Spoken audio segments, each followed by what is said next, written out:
Today we will discuss sphota theory. यह Indian linguistics और language philosophy में बहुत इंपॉर्टेंट है। यह थ्योरी एंशिएंट ग्रामेरियन भर्तृहरि से कनेक्टेड है। Introduction to sphota theory. Sphota का मतलब होता है ब्रस्ट फोर्थ, मतलब अचानक प्रकट होना या सामने आना।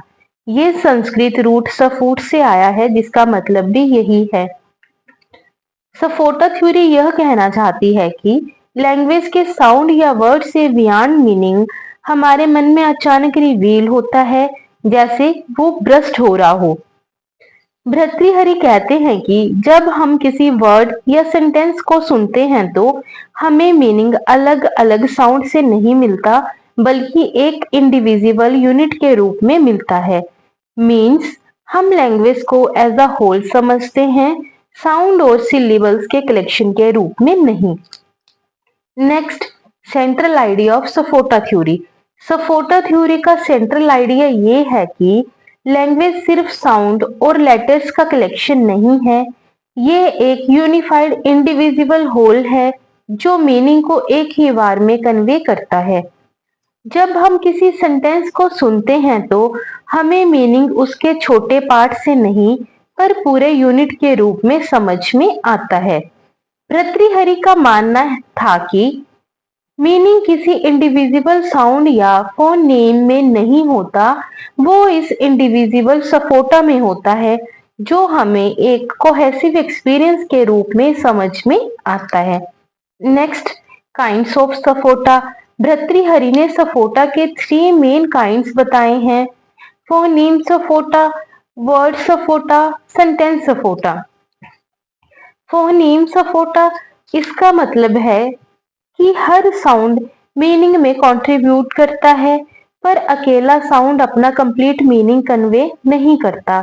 जैसे अगर हम क, अ और ट को देखें तो ये अलग अलग साउंड मीनिंग नहीं देते, पर जब ये मिलते हैं तब ये कैट का मीनिंग बनाता है।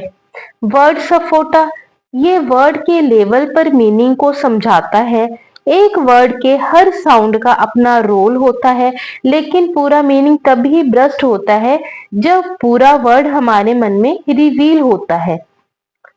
सेंटेंस सफोटा, ये सेंटेंस सफोटा में मीनिंग तब तक क्लियर नहीं होता जब तक पूरा सेंटेंस नहीं सुना जाए।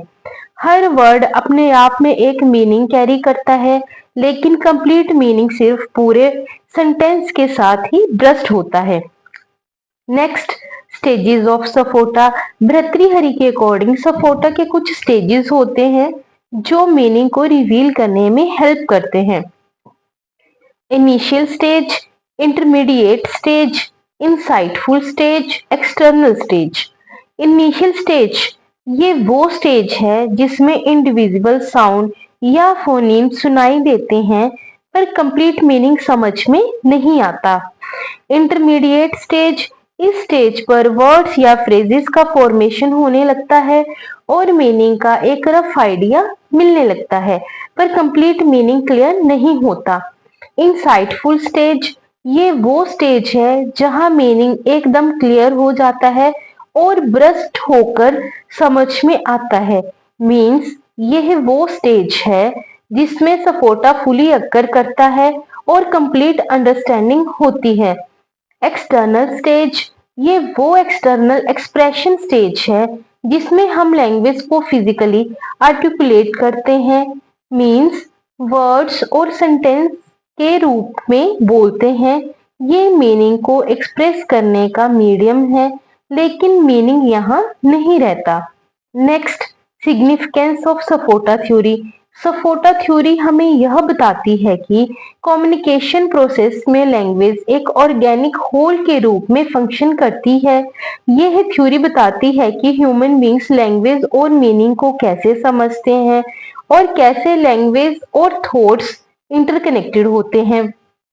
ये थ्योरी मॉडर्न लिंग्विस्टिक्स और फिलोसफी में भी बहुत वैल्यूएबल है, क्योंकि ये एक डीपर इंसाइट देती है कि हम किस तरह मीनिंग और थॉट को अपने माइंड में प्रोसेस करते हैं।